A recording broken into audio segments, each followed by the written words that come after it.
روایت یہ ہے کہ پیغمبر کے والد کا یا فادر کا انتقال تو پیغمبر کی ولادت سے پہلے ہو چکا تھا. جب جناب آمنہ پریگننٹ تھی، یہ میں نے آخری مجلس میں کچھ تذکرہ کیا تو تھا.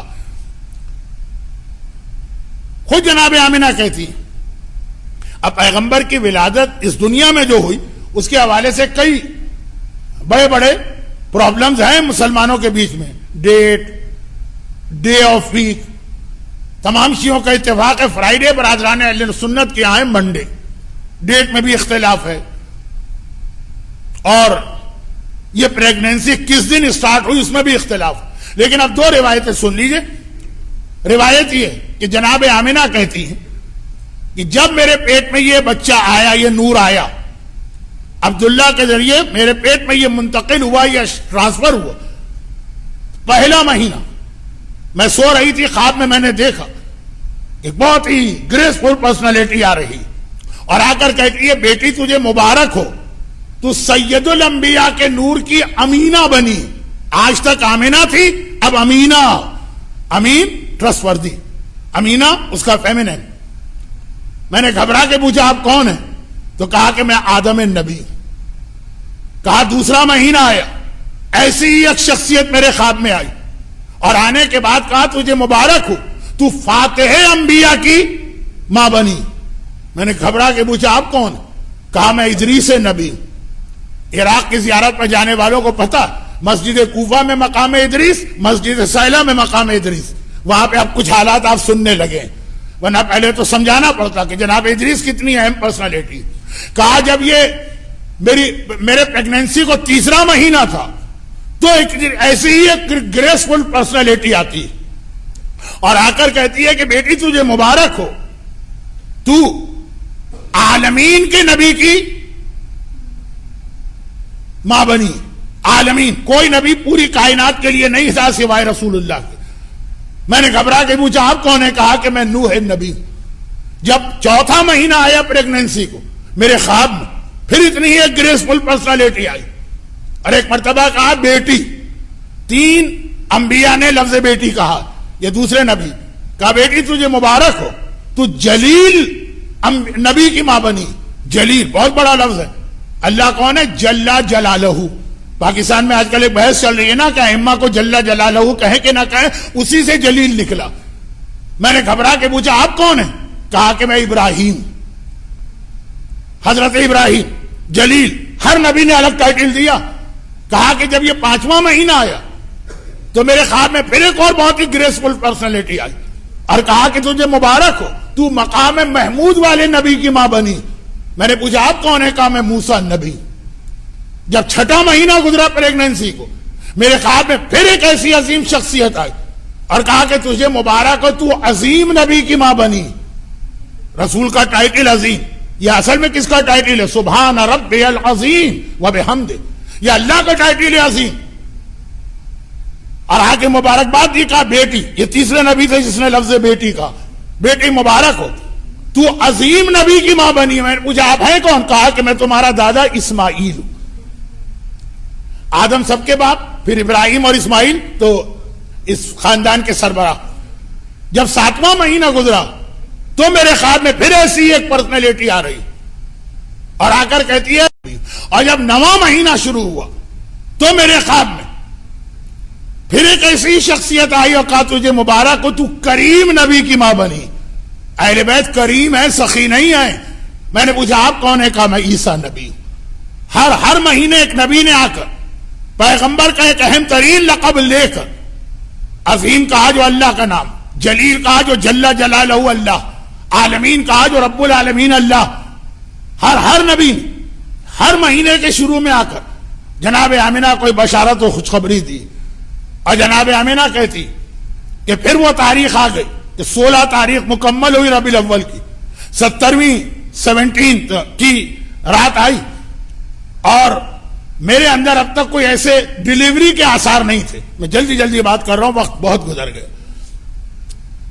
البتہ مجھے بہت زیادہ پیاس لگ رہی تھی، بستر سے اٹھا نہیں جا رہا تھا. میری جٹھانی میری مدد کے لیے آ گئی. کون؟ ابو طالب کی بیوی مولا علی کی ماں فاطمہ بنت اسد. انہوں نے بھی یہ سارے حالات دیکھے. ابن شہر عاشور نے مناقب میں لکھا کہ اس رات کے سارے حالات دیکھنے کے بعد فاطمہ بنت اسد صبح کو جب گئیں تو حضرت ابو طالب کو بتایا، اچھا اب یہ دونوں مکان برابر سے ہیں، دونوں بھائی ہیں نا، ابو طالب اور عبداللہ، دونوں کے مکان برابر ہیں، ایک میں رہتی ہیں فاطمہ بنت اسد، ایک میں رہتی ہے جناب آمنہ۔ کہا صبح میں گئی اور جانے کے بعد میں نے اپنے شوہر کو بتایا کہ میں نے آج کتنے عجیب واقعات دیکھے، تو انہوں نے مسکرا کے کہا، ابو طالب مسکرا کے کہہ رہے ہیں کہ اے بنت اسد، کچھ عرصے کے بعد یہی سارے واقعات تمہارے ساتھ پیش آئیں گے، کیونکہ اللہ تمہیں ایک ایسا بیٹا دینے والا کہ اگر یہ آج جو دنیا میں آیا یہ سید الانبیاء تو وہ سید الاوصیاء، تمام وصیوں کا سردار ہے، اور سوائے نبوت کے وہ ہر چیز میں اس کے مساوی ہے۔ یہ ابو طالب مولا کی ولادت سے 30 سال پہلے، ابھی تو پیغمبر دنیا میں آئے، یہ کہا جائے پیغمبر نے ابو طالب کو بتا دیا ہوگا، کیا عظمت ہے ابو طالب کی، لیکن میرے پاس وقت نہیں رہا بہت تیزی سے۔ تو فاطمہ بنت اسد وہاں پہ تھی، جیسے امام زمانہ کی ولادت کے وقت حکیمہ خاتون ان کی ماں کے ساتھ تھی، یہاں پہ فاطمہ بنت اسد کو بہت پیاس لگ رہی تھی۔ فاطمہ بنت اسد اٹھنا چاہتی ہے کہ دروازہ کھلا، 4 عورتیں گھر میں داخل ہوں، لمبی سی عورتیں۔ یہ واقعہ کئی دفعہ پیش آیا بعد میں، اور وہ اپنے ساتھ شربت کا ایک پیالہ لے کے آئیں، اور یہ شربت مجھے پلایا، ایسی پیاس میری بجھی کہ لگا کبھی میں پیاسی رہی ہی نہیں۔ میں بہت شارٹ کر رہا ہوں واقعات کو۔ اور آنے کے بعد کہا کہ ہم تمہاری خدمت کے لیے آئے ہیں، جملہ کہا اور ایک دم سے ایک بادل آسمان سے اترا، اور اس بادل نے اس پورے کمرے کو اس طرح گھیرے میں لے لیا کہ میں بھی اس میں چھپ گئی۔ اور پھر بادل تھوڑی دیر کے بعد ختم ہوا، میں نے دیکھا میرا بیٹا دنیا میں آ چکا۔ کب آیا، کس طرح آیا، جو پورے مراحل ہوتے ہیں ڈیلیوری کے، لیکن سجدے کے عالم میں ہے۔ ایک آیت پڑھ رہا ہے، ایک کلمہ پڑھ رہا ہے۔ آیت وہ پڑھ رہا ہے جو امام زمانہ نے بھی پڑھی، جاء الحق وزهق الباطل ان الباطل كان زهوقا، حق آ گیا، باطل مٹ گیا، باطل کو مٹنا۔ اور کلمہ اشہد ان لا الہ الا اللہ واشہد انی رسول اللہ، میں اپنی رسالت کی خود گواہی دے رہا ہوں۔ اور ایک دم میں نے دیکھا کہ بادل تو ہٹا ہے، پردے آ گئے راستے میں، کرٹن، نور کے پردے، کچھ نظر نہیں آ رہا۔ میں گھبرا گئی۔ ان عورتوں نے جو وہاں موجود تھی، ایک مرتبہ کہا گھبراؤ نہیں، اس وقت آسمان کی تمام مخلوقات اس کی زیارت کے لیے آئی ہوئی۔ اور پھر ایک آواز میں نے سنی جو ان پردوں کے پیچھے سے آ رہی ہے کہ جلدی جلدی زیارت کر کے واپس جاؤ، اس بچے کی ماں گھبرا رہی ہے۔ حضرت عبد المطلب بچے کے دادا، وہ کہہ رہے ہیں کہ میں اس رات کو خانہ کعبہ کا طواف کر رہا تھا، ایک دم سے میرے کان میں ایسی آواز آئی جیسے چیزیں گر رہی ہیں، دھڑا دھڑ دھڑا دھڑ دھڑا دھڑ دھڑا دھڑ۔ خوف سا پیدا ہوا، میں جلدی سے مقام ابراہیم پہ سجدے میں گر گیا۔ یہ ساری چیزیں وہ لوگ سمجھ رہے ہیں جو مکہ ہو کے آئے، اللہ ہر ایک کو لے کے جائے۔ مقام ابراہیم افضل ترین جگہ ہے سجدے کے لیے، وہاں گرا، اور پھر میں کعبے میں گیا، میں نے دیکھا 360 بت زمین پہ گرے پڑے، سارے بت زمین پہ گرے ہوئے ہیں۔ مولا نے بت شکنی کی تھی، پیغمبر کی ولادت سے بت خود ہی زمین پہ گرے اور گویا اللہ کو سجدہ کیا۔ میری سمجھ میں نہیں آیا کیا ہو رہا ہے، ایک دم میری نگاہ پڑی، مجھے لگا صفا مروہ خوشی سے ناچ رہے ہیں، 2 پہاڑیاں، میں کیا کیا چیز بتاؤں، کیا چھوڑوں۔ میں سیدھا اپنے گھر کی جانب گیا، کیونکہ صفا پہاڑی کے بالکل پیچھے جناب آمنہ کا گھر، پہاڑی ناچ رہی ہے، کہیں ایسا نہ ہو کہ میری بہو کو کوئی نقصان پہنچ جائے۔ وہاں گیا تو میں نے دیکھا اتنا بڑا ایک سفید بادل، یہ گھر ہی نظر نہیں آ رہا، یہ وہی بادل ہے جو جناب آمنہ نے بھی دیکھا۔ پھر بادل ہٹا، میں گھر میں گیا، ایک مرتبہ پوچھا آمنہ سے، بیٹی خیریت تو ہے، یہ سب کیا ہو رہا ہے؟ کہا کہ بابا میرے یہاں بیٹا پیدا ہوا ہے لیکن وہ چھپا ہوا ہے، نظر مجھے بھی نظر نہیں آ رہا۔ حضرت عبد المطلب کہتے میں نے سنا کہ آواز آئی، گھبرانا نہیں، ابھی تمام انبیاء اور اوصیاء اس کی زیارت کے لیے آ رہے ہیں، جب یہ چلے جائیں گے تو تم لوگ اس کی زیارت کرنا۔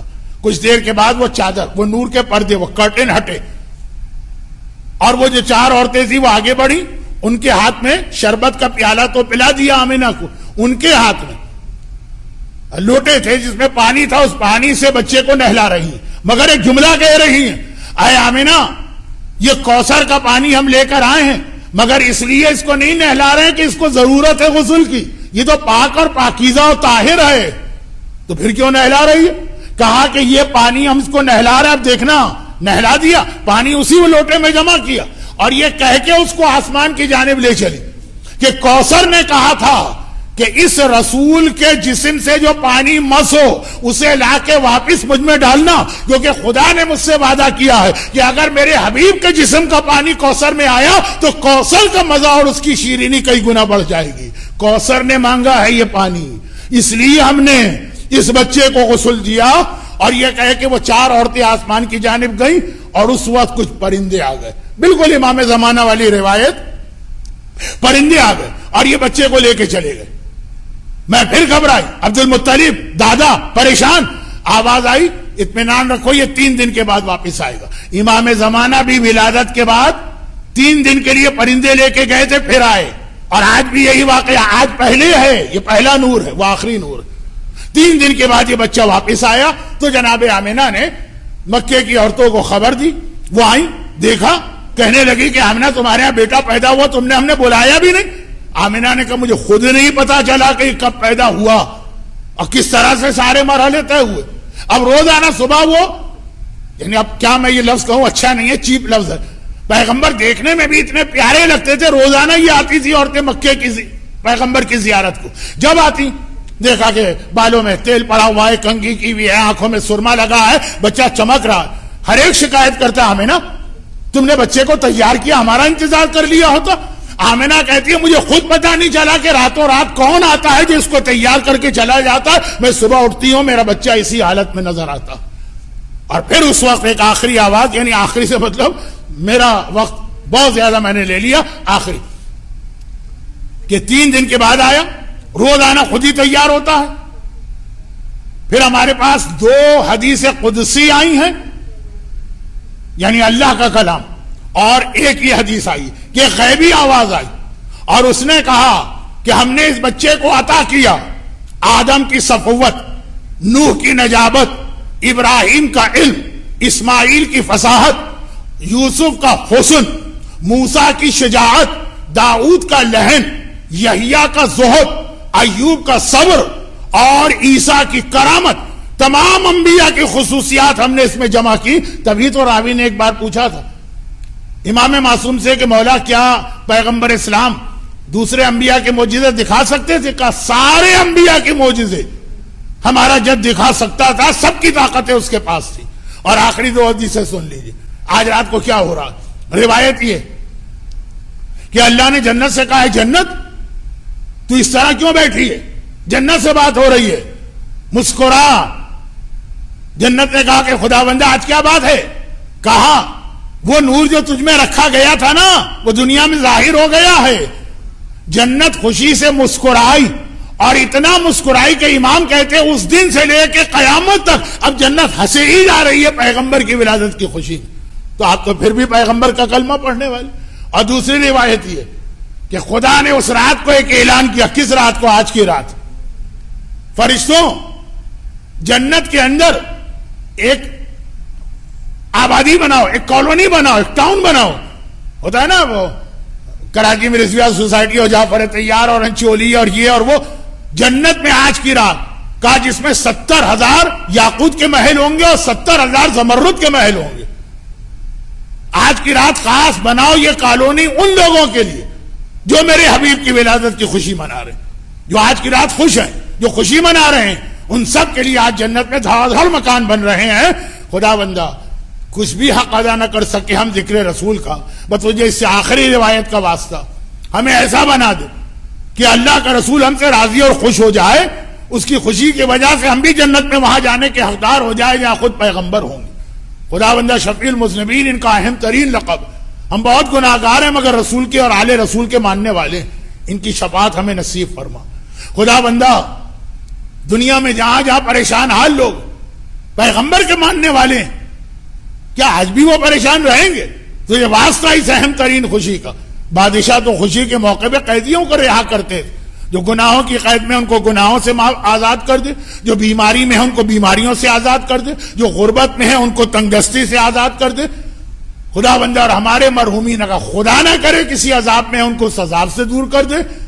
پروردگارہ دنیا بھر میں پھیلے ہوئے انسانوں کے لیے کووڈ-19 ایک مسئلہ آج جو دنیا میں آ رہا ہے، یہ مومنوں کے لیے رحمت نہیں ہے، یہ مسلمانوں کے لیے رحمت نہیں ہے، یہ رحمت للعالمین ہے۔ تمام کائنات میں اس کی رحمت کو پہنچا اور دنیا کو اس بیماری سے جلد از جلد محفوظ فرما، اور جس مقصد کے لیے پیغمبر آئے ہمیں علم حاصل کر کے اس کے مطابق عمل کرنے کی توفیق عطا فرما۔ پروردگارا ہمیں رسول کے ساتھ ان کے چھٹے جانشین برحق امام صادق کی شفاعت بھی نصیب فرما، اور صحیح معنوں میں یہ عید سیلیبریٹ کرنے کے لیے اپنی آخری حجت پیغمبر ہی کے بیٹے امام صادق ہی کے وارث امام زمانہ کے ظہور میں تعجیل فرما۔